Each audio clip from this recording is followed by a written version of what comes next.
the Table of Nations and the Scions of the Ark. Genesis chapter 10. Welcome to the way of Theosis. Here, we seek the ancient wisdom of the Holy Fathers, the pillars of the Church who saw the uncreated light. Before we step into today's revelation, join our community of seekers. Hit that subscribe button, light up the like icon, and share this video with a soul searching for its home. Let us begin our walk into the mind of the Fathers. Section 1. The Scions of the New World. Now these are the generations of the sons of Noah, Shem, Ham, and Japheth, and unto them were sons born after the flood. As we open the 10th chapter of Genesis, often called the Table of Nations, we witness the replanting of the human forest. St. John Chrysostom observes that even after the catastrophic flood, the mercy of God ensures that the command to be fruitful and multiply is fulfilled with a rapid abundance. This chapter is not a mere list of names, it is a map of divine providence. St. Augustine teaches that while these lineages reflect the physical spread of humanity, they also foreshadow the spiritual gathering of all nations that would one day occur in the Church. Section 2. The line of Japheth. The sons of Japheth, Gomer and Magog. By these were the coastlands of the nations divided, every one after his tongue, after their families, in their nations. The line of Japheth, the eldest, spreads toward the coastlands, and the Isles. Theodoret of Cyrus notes that these descendants settled the northern and western regions, eventually becoming the ancestors of the Gentiles. St. Bede the Venerable sees in this division a preparation for the gospel, a vast landscape of diverse cultures that would eventually dwell in the tents of Shem, fulfilling Noah's earlier prophecy. Each tongue and family, though separated by geography, still carries the spark of the original image, waiting for the light of Christ to reunite them.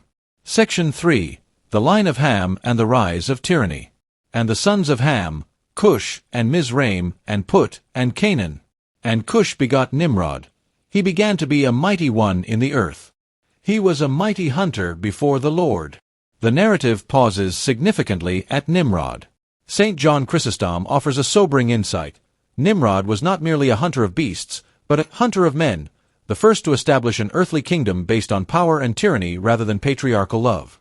St. Augustine warns that Nimrod's kingdom, beginning at Babel, represents the city of man, a society built on pride and independence from God.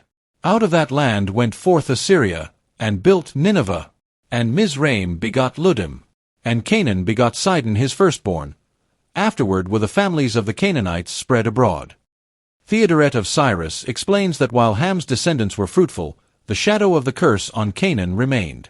The boundaries of the Canaanites, stretching toward Sodom and Gomorrah, indicate a lineage that would increasingly drift from the theoria of God's holiness. Yet, even here, St. Jerome reminds us that God tracks every family, for no tribe is hidden from the gaze of the Creator. Section 4. The line of Shem and the inheritance of faith. Unto Shem also, the father of all the children of Eber, even to him were children born. The children of Shem, Elam, Ashur, Arpachshad. And Arpachshad begot Shelah, and Shelah begot Eber. We now turn to the line that will carry the promise. St. Cyril of Alexandria emphasizes that the line of Shem is the blessed line, through which the knowledge of the true God is preserved.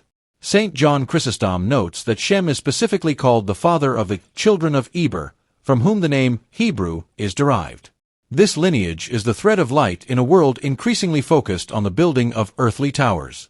And unto Eber were born two sons, the name of one was Peleg, for in his days was the earth divided. St. Augustine and Theodoret of Cyrus link the name of Peleg, meaning division, to the confusion of tongues at the Tower of Babel, which we will witness in the next chapter. The division of the earth was not just a physical separation of continents, but a spiritual and linguistic scattering, a divine act of catharsis to prevent the global consolidation of evil. Section 5. The summary of creation.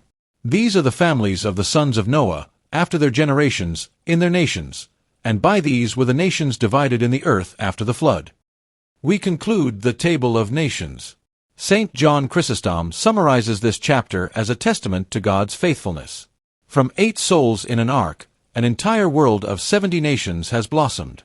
St. Ephrem the Syrian teaches that although humanity is now divided by tongue and territory, the goal of the way of Theosis remains universal, that every tribe and every tongue might eventually return to the unity of the Spirit.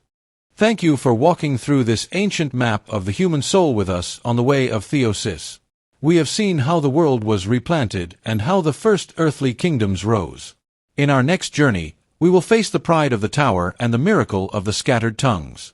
May the providence of the Father, the wisdom of the Son, and the unity of the Holy Spirit be with you.